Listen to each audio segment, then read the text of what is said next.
Santo Niño Crusaders Group. To Jesus, the Word made flesh, our true hope and We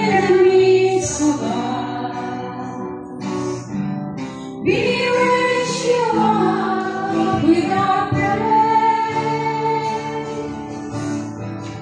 and as we worship build your throne, and as we worship build your throne, and as we worship build your throne.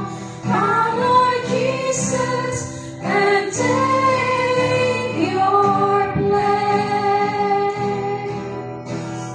Jesus, and take your place.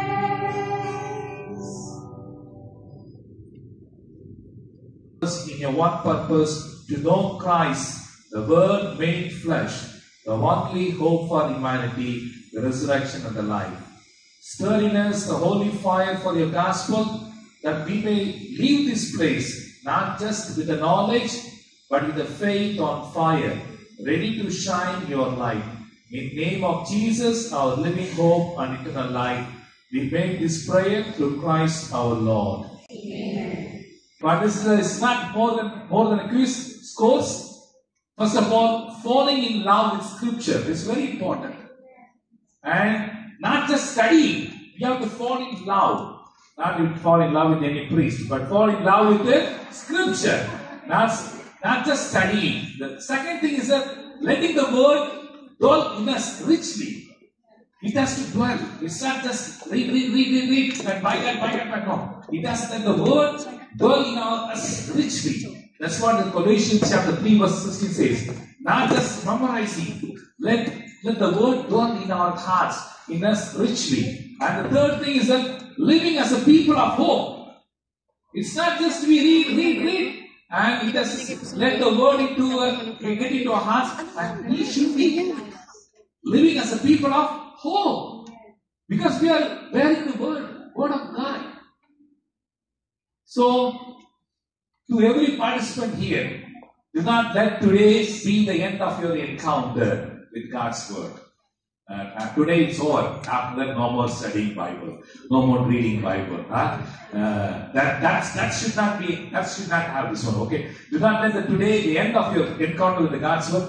Read daily, meditate prayerfully, and practice it boldly at home, in your working places, with your friends, your families, and relatives. Let it shape your choices, your speech, your love for others. I am sure God's Word is our hope in all seasons, whether you are good times or in bad times, always. It deepens our gratitude and guards us from the pride. It's a good time. When the bad time, it whispers, do not be fear, I am with you. That means, it always means, it points out to Jesus, the Word made flesh, our true hope and eternal life. Let us pray. Thank you so much.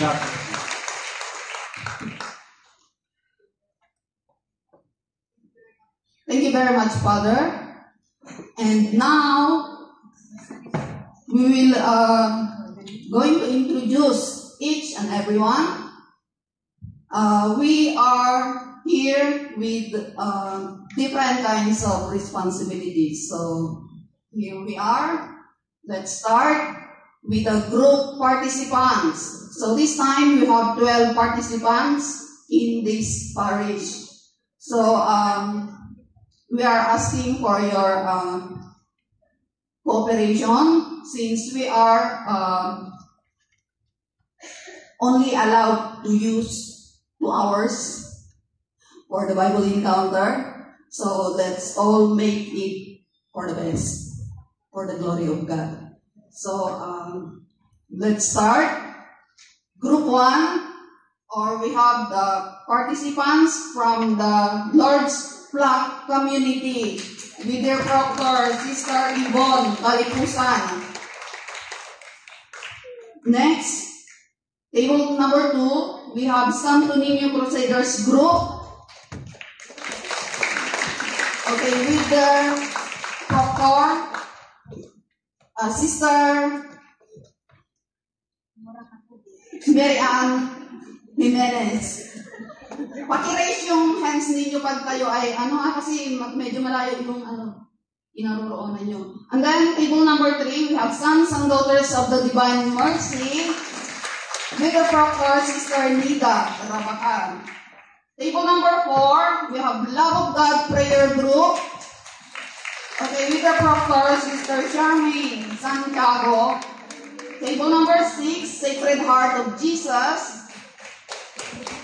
Okay, with the Proctor, Sister Mary Ann Jimenez once again.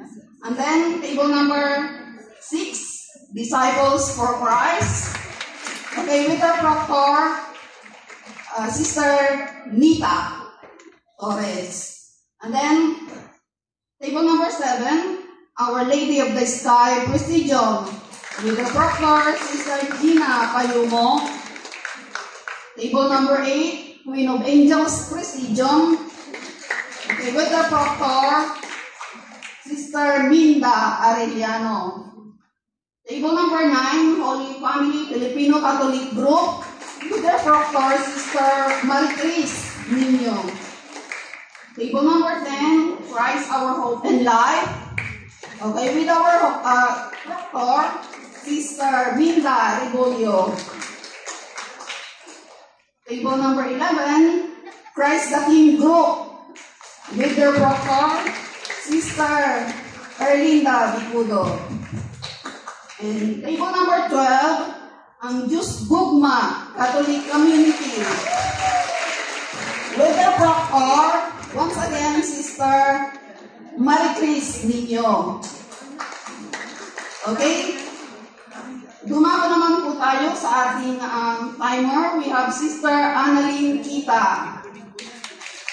Our tabulators, we have Sister Lita Ticaro, Sister Cindy Dolnoan, and Sister Shirley Tinging. And then for our judges, we have Sister Florence Padua, and yours truly. Si Father daw ay on and off kasi may meeting. And then, syempre, ang ating quiz masters of the day, we have Sister Bing Umba and Sister Margie Maganon.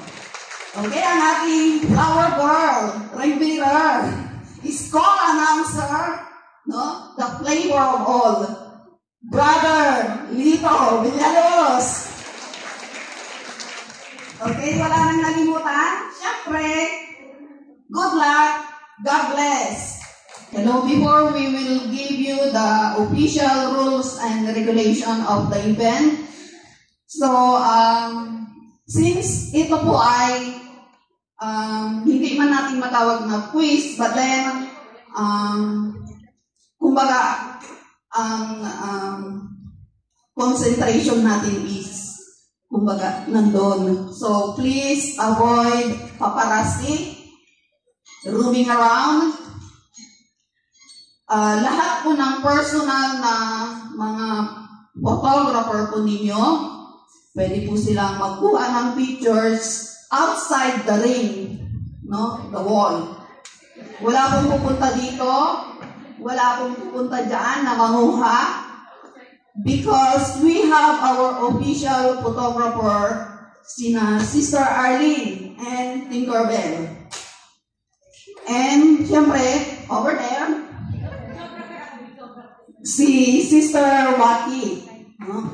Okay, so that's all. And after the event, during the announcement of winners or picture taking, then yun na, pwede na kayong mag-picture by your own photographer. Thank you po.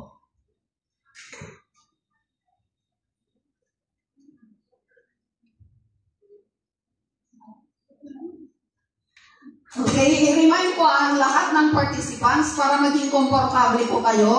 Lahat po ng personal belongings ninyo, put it down. So, huwag po kayong maglagay ng anything on top of your desk, on your table, on your lap. So, isang Bible lang ang ilagay ninyo sa inyong table. And all the rest, mga personal belongings ninyo, ilagay po ninyo sa ground. Thank you po. Okay po, dadako na po tayo sa pinaka-importanteng parte ng ating programa ngayong hapon na ito, which is the questions and answers. So, before po namin i-start ang pagbabasa ng mga questions, magbibigay po kami ng mga instructions. So, babasahin ko na lang po yung mga instructions dito. Number 1, please observe strict silence during the reading of questions. Questions are read twice. 2 beses po babasahin ang questions, every questions. Everybody must listen very closely to the questions. Clarification will not be entertained once the question is read. Naintindihan po? Okay, thank you. Once the last word of a question is mentioned, the timer will start. Meron po tayong timer dito. Number 4, the bell will ring only once to indicate that the time allotted for answering the questions is up. Nagets po lahat? Thank you. As soon as you hear the bell, all answer sheets must be raised. Those who are late in showing their answers will not be considered.